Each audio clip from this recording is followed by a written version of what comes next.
दोस्तों जरा कल्पना कीजिए कि आज आपके बैंक अकाउंट में अचानक RS 10 करोड़ आ जाए। क्या आपकी फाइनेंशियल प्रॉब्लम्स तुरंत खत्म हो जाएंगी? शायद लगेगा हाँ, पर क्या होगा अगर कुछ साल में वही RS 10 करोड़ घटकर RS 5 करोड़ रह जाए? और अगर RS 5 करोड़ होने के बावजूद आपको लगातार डर लगे कि पैसा खत्म न हो जाए, तब असली समस्या पैसे की नहीं होगी। समस्या होगी आपकी फाइनेंशियल पोजीशन और आपके फाइनेंशियल डिसीजंस की। यही विचार निक मजूली की किताब द वेल्थ लैडर के केंद्र में है। किताब का अहम पर्सपेक्टिव यह है कि हर इंसान के लिए एक ही स्ट्रैटेजी काम नहीं करती। जिसके पास RS 50,000 है, उसके लिए प्रायोरिटीज अलग होंगी, और जिसके पास RS 5 करोड़ है, उसके लिए बिल्कुल अलग। यानी वेल्थ बिल्डिंग कोई एक यूनिवर्सल फॉर्मूला नहीं है, यह एक लैडर यानी सीढ़ी की तरह है। सबसे बड़ी गलती है सीढ़ी का करंट स्टेप समझे बिना नेक्स्ट स्टेप की स्ट्रैटेजी अपनाना। आज हम इसी वेल्थ लैडर को समझेंगे और वीडियो के अंत तक आप समझ जाएंगे कि अलग स्टेजेस में किस चीज पर फोकस करना चाहिए। हम अक्सर पर्सनल फाइनेंस को कुछ फिक्स्ड रूल्स में बदल देते हैं, जैसे हर महीने इनकम का 20% बचाओ या बस इंडेक्स फंड्स खरीदो।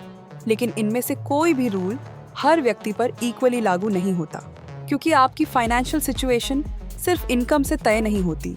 Income, savings, debt, expenses, assets, family responsibilities, risk tolerance और गोल्स मिलकर आपकी पोजीशन बनाते हैं।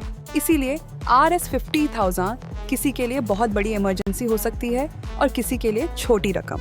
इसका मतलब है कि फाइनेंशियल एडवाइस कॉन्टेक्स्ट के बिना अधूरी एडवाइस है। वेल्थ लैडर का फ्रेमवर्क कहता है पहले अपनी पोजीशन पहचानो, फिर स्ट्रैटेजी चुनो। वेल्थ लैडर क्या है ये समझते हैं। सीढ़ी के नीचे सर्वाइवल और स्टेबिलिटी जैसी समस्याएं होती हैं। ऊपर जाते हुए प्रॉब्लम्स बदलती जाती हैं और प्रायोरिटीज भी। पहले इनकम और इमरजेंसी फंड की जरूरत होती है, फिर डेट और सेविंग्स मैनेजमेंट जरूरी होता है। बाद में इन्वेस्टमेंट और वेल्थ एक्यूमुलेशन महत्वपूर्ण हो जाते हैं। और बहुत ऊपर पहुंचने पर सवाल बदल जाता है कि मैं इस वेल्थ को कैसे प्रोटेक्ट करूं और इस्तेमाल करूं। यानी वेल्थ बढ़ने के साथ आपकी फाइनेंशियल प्रॉब्लम्स खत्म नहीं होती, बल्कि अपना रूप बदलती हैं। अब स्टेप 1 की बात करते हैं। सबसे पहले फाइनेंशियल फ्लोर बनाइए। घर बनाते समय पहले फाउंडेशन बनती है। पर्सनल फाइनेंस में भी यही प्रिंसिपल लागू होता है। पहला लक्ष्य करोड़पति बनना नहीं, बल्कि अपनी फाइनेंशियल लाइफ को इतना स्टेबल बनाना होना चाहिए कि अनएक्सपेक्टेड प्रॉब्लम जीवन न हिला दे। इसका मतलब है बेसिक एक्सपेंसेस कंट्रोल, इनकम का स्टेबिलिटी, हाई इंटरेस्ट डेट समझना और इमरजेंसी सेविंग्स बनाना। क्योंकि अगर इन्वेस्टमेंट्स हैं पर अचानक RS 2 लाख की जरूरत पड़े और आपको बेचना पड़े, तो फाउंडेशन कमजोर है। इसलिए शुरुआत में रिटर्न से ज्यादा जरूरी है स्टेबिलिटी। इमरजेंसी फंड क्यों महत्वपूर्ण है ये देखते हैं। मान लीजिए आपकी मंथली इनकम RS 60,000 है और आप एग्रेसिवली इन्वेस्ट कर रहे हैं, लेकिन अचानक आपकी नौकरी चली जाती है, तो क्या होगा अगर इमरजेंसी सेविंग्स ना हो?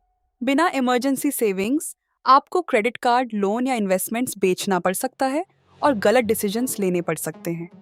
इसलिए इमरजेंसी फंड का उद्देश्य आपको गलत फाइनेंशियल डिसीजन से बचाना है। यह रिटर्न देने वाला एसेट नहीं है, ये एक तरह का फाइनेंशियल इंश्योरेंस, वरी इंश्योरेंस है, और शुरुआती वेल्थ बिल्डिंग स्टेज में बहुत महत्वपूर्ण है। स्टेप 2 पर आते हैं। इनकम को सिर्फ सैलरी मत समझिए। मान लीजिए आपने बेसिक फाइनेंशियल स्टेबिलिटी बना ली है, तो अगला सवाल ये है कि अब वेल्थ कैसे बढ़ेगी।